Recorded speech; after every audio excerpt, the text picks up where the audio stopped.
guys. Thank Can you. you see me? Hi. Hello, everybody. Hey, Nita. Can you hear me? Can you I hear me? can hear you, but I can't see you. All I see is your little head. Yeah. Oh, well, I hope there's a lot of knowledge up there. Hopefully. What's happening? Happy Saturday. What's happening? How you doing? I'm good. Why you looking like that? It's just me, baby. Why you looking like that? Because I couldn't see you. I can see. Hi, happy Saturday. What's happening? Talk to me. It's Nita, Saturday. we talked. Yes, ma'am. And I said, you know what? Why don't we just ask some questions? Why don't I ask you questions? I don't Let's think do people really know who you are. Like really know your And story. I'm okay with that. But let's do it. But I have spent how many 3 years in your gym getting to know you piece by piece, right? Yes, ma'am. And that's very special because you let me in and I let you in, which is very difficult for both of us, right? And so you do the most amazing thing in that gym and you transform lives, right? Thank you. And I see it on those kids. I see it on the people. I see it in those boot camps that I would go to. And I'd say, dude, Nita, I think I'm going to die. No, you're not. Right. But you keep going. And that's who you are. And, you know, I want to know, how did you get that in you? What brought you there? Because it's infectious. It's not just that it's you. It's infectious. I think where I come from, I had no other option but to be tough. But I think over the time, I've learned to balance that toughness with assertion. And I think that comes honestly from having a crazy grandmother. We all oftentimes hear about grandparents who were at these award shows and all these nice things. They're knitting sweaters and baking things. My grandmother was a pistol packing fool. So it's just one of those things for me. I think I was trying to learn a tough edge and still maintain my authentic approach, but actually healing from trauma and actually learning how not to be so aggressive. And I think that's what led me to this sport, because this is a very aggressive sport. But if you don't do it the right way, if you don't go about it the right way, it could actually cause injury and actually cause harm. So I think that's why I chose this journey. I could have done anything. I'm a fitness trainer, but Pilates is not my thing. Going to yoga is okay, right? But I needed something that would have an impact, something that would be just intensive, but something that would actually bring difference to women in this sport, because this is not really a women's driven sport, especially for women who are owners. So for me, I actually wanted to break those stigmatisms and break those barriers that women also can do this. And then Black women can do it. And then LGBTQ women can do this as well. So I think that's really, it was actually kind of personal. And this is my city too. And every boxing club that you will go to is very Latin based, which is okay. We're on the south side of Pomona. But for me, I wanted to allow people to know that there are still really cool, dope Black women out there and actually hold true to who I am and not selling out to who I am, but not overly indulging my diversity onto another culture without actually figuring out who they are as well. So I think it's been a roller coaster, especially working with men. I work with men every day. So you talk about men's trauma. I'm in the heartbeat of men's trauma every day. And these men allow me to maintain my femininity, even though I can be dominant, right? But they allow me to maintain my femininity and also respect them as men. So this is how we choose to heal the men here, is by allowing them to be themselves, but allowing them to have a conversation with a woman and a woman having a conversation with a man, and then respecting each other as individuals first. Before we move on to something as far as boxing. Yeah, I agree. And it's definitely, you do break the gender norms. You do break the stereotypes, right? And I remember when I met you, my husband knew Nita before I knew Nita. That's right. Shout out to Carrie. Yeah. Yes, I did. Supervised my husband, and I'd hear about this Nita, and he's like, "Yeah, she plays basketball. Yeah, she could have been on a team." And I'm like, and then he's like, "But she's this tall," and I'm just like, I was like, yes, what are you talking about, right? He goes, but you know what he said about you? He said she's this tall. Tell me. He goes, but she's really this tall. And I said, what do you mean? He goes, you just have to meet her. He goes, because that's not who she really is. And she really inspires those kids, because the way you took your background, right? Yes, ma'am. And you put it into what you're doing. It is something, because you spoke at U.S.A, and then, I heard about it, and I heard about all those kids wanting to be like Nita and be like her goons, as you call them, right? That's right. Yes, ma'am. And this is, I know this conference is about trauma and all of that, but you always have such a positive approach. How do you help other people do that? Because that's the one thing when I come to your gym, I could be having a crappy day and I don't leave that way. So how do you bring that from yourself? I think I have this non-negotiables that we talk about. Whatever happened on the outside, don't bring that to my building, because I'm not responsible for what happened to you prior to you getting to my address. So for me, it's about maintaining the authenticity of your own trauma and holding on to your own trauma, not projecting it onto other people. And during this journey, Doc, I've seen hell and back.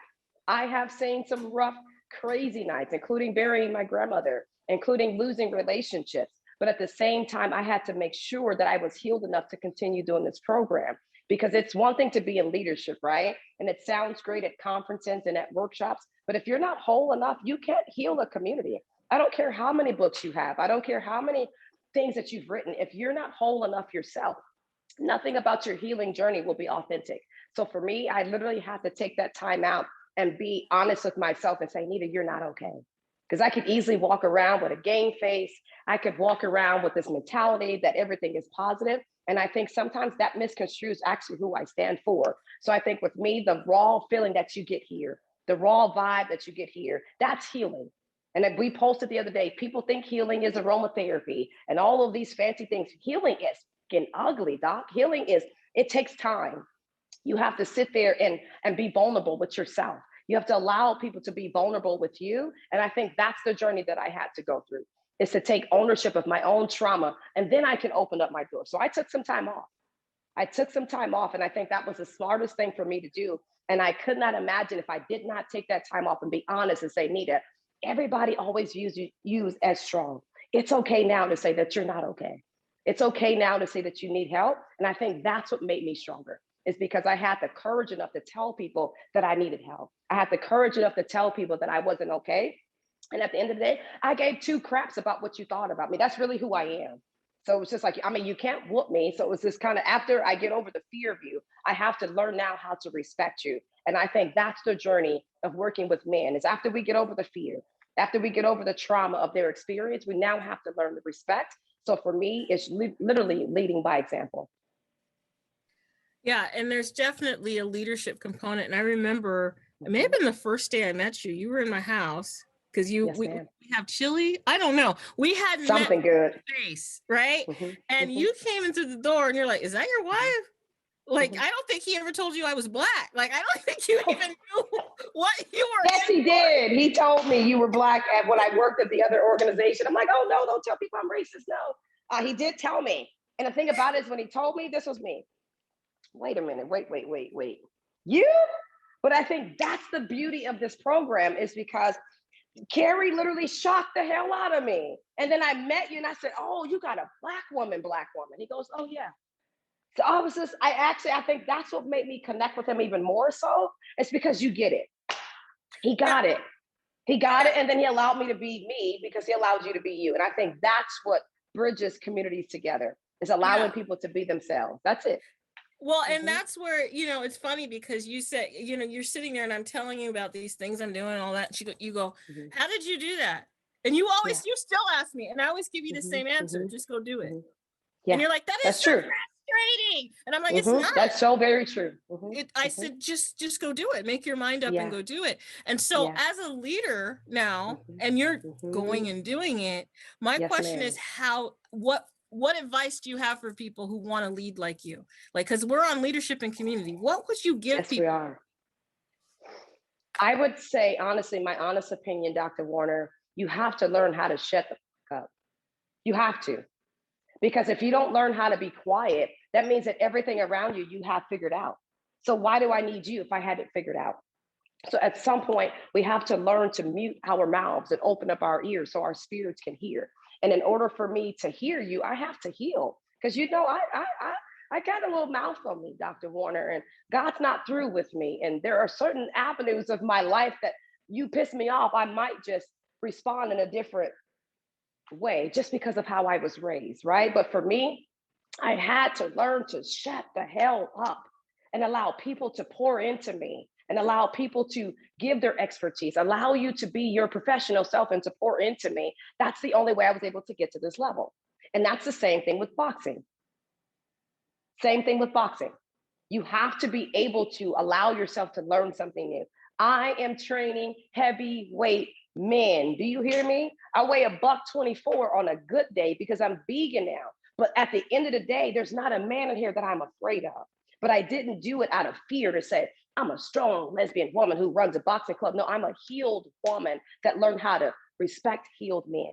And I think for leadership, if we can be quiet, if we can take notes, if we can still remain ourselves being a student. I learned so much out of these conferences every single year. Every year I try to grow. And every year I come back and I go, But the most important part is being honest. Because a lot of people don't know, Dr. Warner, I've struggled with this exam for 5 years.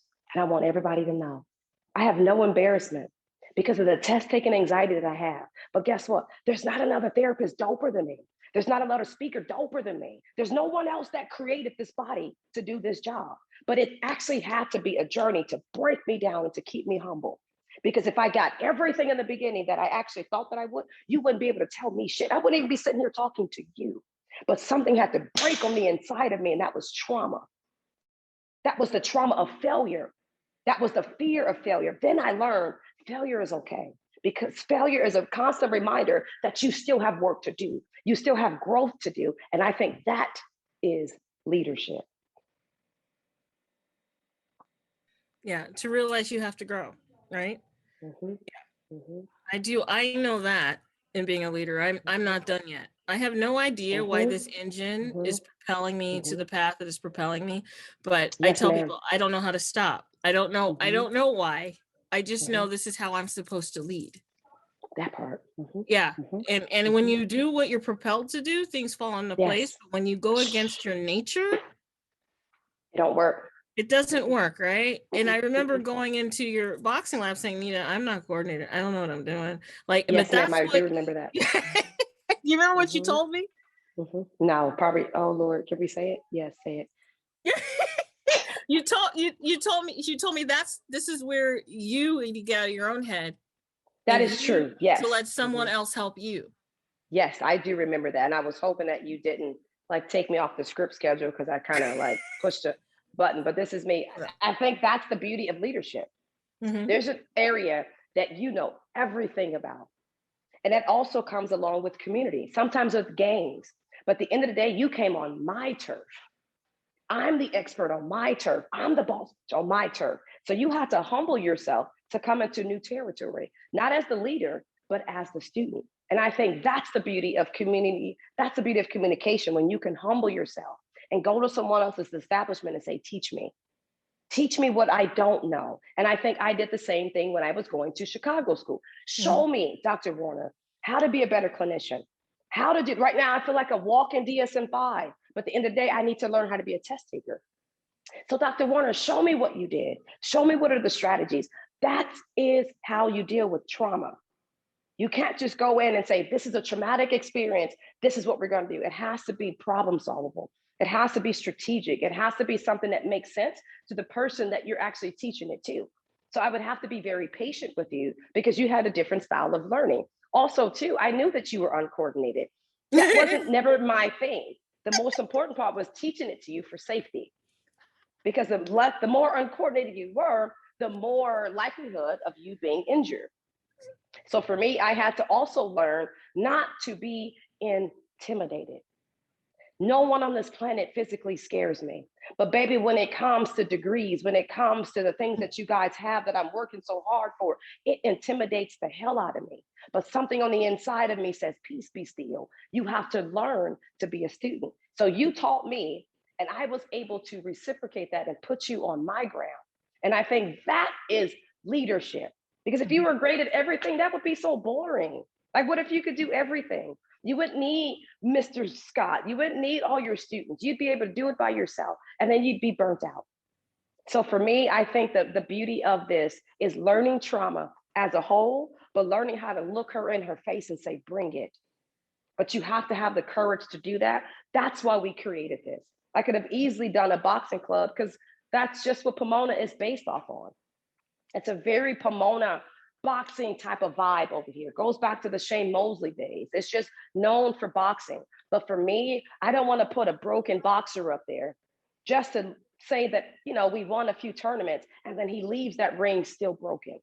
And now he's impulsively responding on his partner, on his family, or in the community. I needed to make sure that there were healed people before you can go up there. So before you can compete with me, you have to complete a treatment plan. So everybody think all we do is boxing. Bah, bah, bah. No, we don't. You have to do a treatment plan with me. We sit down and we process yesterday, because I cannot afford for you to get my money tomorrow because you lost your head at a weigh-in, or you lost your head at a tournament, or you actually injured someone here. And we have about 7 rules here, okay? One of them is the non-negotiable is fighting on the outside of this program. I don't care if it's a bar fight. I don't care if she stole your spot at Target. It's about impulse control, unless someone is bringing harm to you or someone else. And it has to be justifiable. So for me, I'm teaching them what it takes to not only be an athlete, but to be an everyday civilian, to be an everyday person, that people don't look at you and look at your profession and automatically put this fear stigmatism on you that you're going to be aggressive because you're a boxer. We wanted to break that. Now, don't get it twisted, Dr. Warner. Don't allow the mental health and the youth to, you know, misconstrue you. These are kids that actually can fight. And yesterday we were given the blessed opportunity to be featured on NBC4. That came out of nowhere. Do you hear me? I was sitting here in the workshop with you.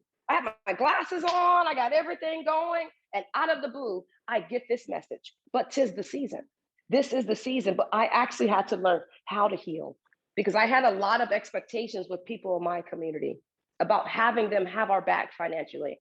And the fact that I didn't see it, it made me go back to childhood of how I responded when I got angry. So now I'm disregarding the other business people here. Now I don't want my kids to go and patronize with their business. That's childish of me. And the moment I chose to heal, the doors just opened. And I woke up at midnight, someone called me and said, Nita, get up. Someone just dropped $10,000 on you guys anonymously. So for me, if we don't choose to heal from yesterday's trauma, it will get in the way of today's blessings. So for me, I think it's important to spread this message about fitness and exercise, and that's great, but it's also important to talk about the accountability that comes with trauma. Not only the accountability, the surrender, right? Yes, and that is one of the things the Self-Care Lab does, because yes, I had to surrender my body to you to be able to go through this. And I remember telling you, I said, you're the only woman in my life that I'll do whatever you tell me. Right. And that's because I had to learn to surrender. I had to learn that. Right. But I noticed when you do all of this, and you say you have 7 rules, you have all these rules, and you have a treatment plan, you're doing the clinical thing. You're doing all that, but people don't even realize how they're healing. They don't even realize how they're getting better. I remember there was this one woman who came in there, and I was like, ooh, hot mess, right? And I saw her a year later, and I didn't even really recognize that was the same person. And you told me, and I went, oh, the transformation you did with her body, but the transformation with her spirit. Yes, ma'am. Yes, ma'am. Was what I really saw, because the smile, the change in her, and the leadership you gave her in her own self was really the thing that got me. You know what I mean? Because that is what's truly different. That is why we do script. That's why you come back every year. That's why you were a keynote speaker. Yeah, because it embodies that, right? It embodies that leadership and that change of spirit. I will say this is that this has given us opportunities. With me, I'm all about experiences. And I like to take my youth out of the south part of Pomona. So when we went to Scripps 2019, you couldn't tell my kids they were not celebrities. Do you hear me? You couldn't tell them they weren't the entourage. You couldn't tell them that mama was not Michelle Obama, because that's what they thought about themselves. And Mr. Scott, I always wanted to tell you, my youth literally talked about walking on U.S.C's campus for 2 months. I got kids who have never even been to Los Angeles, let alone walked on a college campus. Y'all don't know what that did for these youth. That actually comes with healed people healing people. I never been to U.S.C. I always wanted to go. So when that opportunity came, I exposed it to all of my youth. That's leadership. You did the same thing for me. There were so many opportunities that you provided for me. Just when I thought I was dope, I meet you and you go, hey, can you do this? To you, it's probably delegation. It's probably simplicity. But for someone like me that's up and coming, it means the world. And now I get to pay it forward and give back and do the same thing. So yesterday, my kids were up to almost 1 o'clock in the morning, watching this GoFundMe, watching people just bless us out of anywhere. But at the same time, I'm watching them heal. The young man that was on the segment, I've had him since he was 10 years old. He's 15. He's 15 years old. I've had him for 5 years, every single day. And he's not an emotional kid. That's one of those things that said that there's a healing in this project. There's a healing in exercise. There's a healing in fitness, but there also has to be a surrender, because it's not easy to exercise. It doesn't feel great. And I think that's the healing journey. If you compare it to exercise, is that it's not an easy thing. I actually went vegan July 29th last year. And that was the hardest thing for me to do, Doc, because I love your everything that you make. Like, what am I going to do? Like, what am I going to do? But I have never felt better. And the reason I did it is because I did research on emotions and digestion. And I said, I have to break this aggressive spirit in me, because where I'm getting ready to go. So I decided the next day I was not going to eat meat. My last meal was a 4x4 from In-N-Out. And it made me sick to my stomach, but literally now I'm almost 1 year in, but I also can see the change in my emotions. I can see the change in my professionalism, all because I changed my diet. So all of this is a part of the self-care journey as well. So thank you. Well, I have to tell you, because I think, well, I may have told you, but 4 days a week I went vegan. So I learned to cook vegan, honey. So you're not going to miss nothing. Look at God. You see that? You see how he works at 6:21 on a Saturday? Thank you. And the cookbook I did with my daughter has vegan meals in it. Let me Amazon Prime that tonight. I got it. No, you're not going to miss anything, because I noticed how I felt when I did that. So I can understand that. But you know, you do have to figure out what your mind and body are distinct for and follow that, right? That's one of the things that's so important that we have to teach, because people of color, people don't realize this, we eat bad a lot of times, especially Black people. The stuff that we traditionally eat is not what we should be eating for our blood pressure, for our health, for our weight. And you have to learn to eat better and also exercise. That's not ingrained either. Like, you know, and that's something I instilled in my son. I bring him with me when I come see you, because it's the seed I'm planting. That's the only thing I care about, the seed I've been planting with him. That's very true. Very true. I will tell you this, is that it has been a hard journey.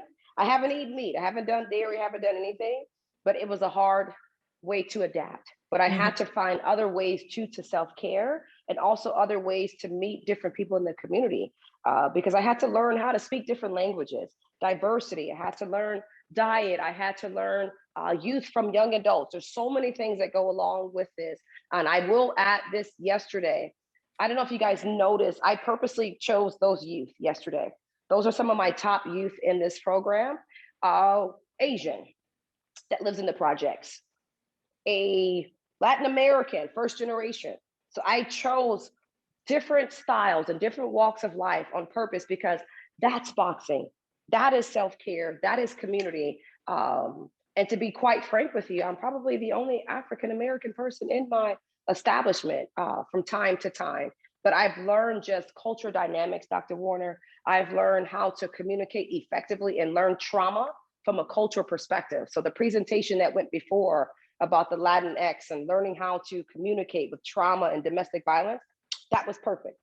That was perfect. And I cannot wait to download that and share that with my youth, because it's something that they need to hear. And I just might have her come here. Oh, I'm on open. Yeah, I know. They definitely download it and let them know, because, you know, that is something that's going to connect many people and many people in your community. But you said the GoFundMe. Can you tell people what that's about?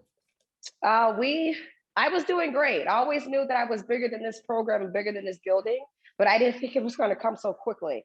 There are 2 buildings connected to this. One building being a restaurant and another building being us, owned by the same owner, which have been recently up for sale within the last 4 months. So we have had buyers and brokers and people come through here and take pictures. So that has heightened anxiety for my youth and for my athletes.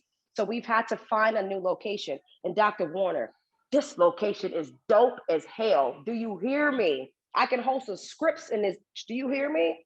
This sucker is awesome. It's everything that I've ever dreamt. It's about having mental health services on this side and boxing services on this side, where I could separate church and state, but I could still be under one umbrella. And I walked in and the owner and I hit it off. So $8,600 gets us in the door, but I'm not a woman that's get in the door. I need to stay in the door. So 86 gets us in, 4 keeps us in every month. And this is something that this gentleman is doing as a service favor. So the link is on our bio on our social media, on all of our social media platforms, our Facebooks, our Twitters, our Instagram, our website as well. So you could support, or you could send somebody for support, or you could sit back and watch and look at a billboard and say, I saw her at Scripps. And by that time, it'll be too late. I will make sure that Devin or Christina blast that out for you to make sure that you get the support that you need, because you always I appreciate it. Yes. I appreciate that. I really do. I appreciate it. Thank you. Thank you. Yes.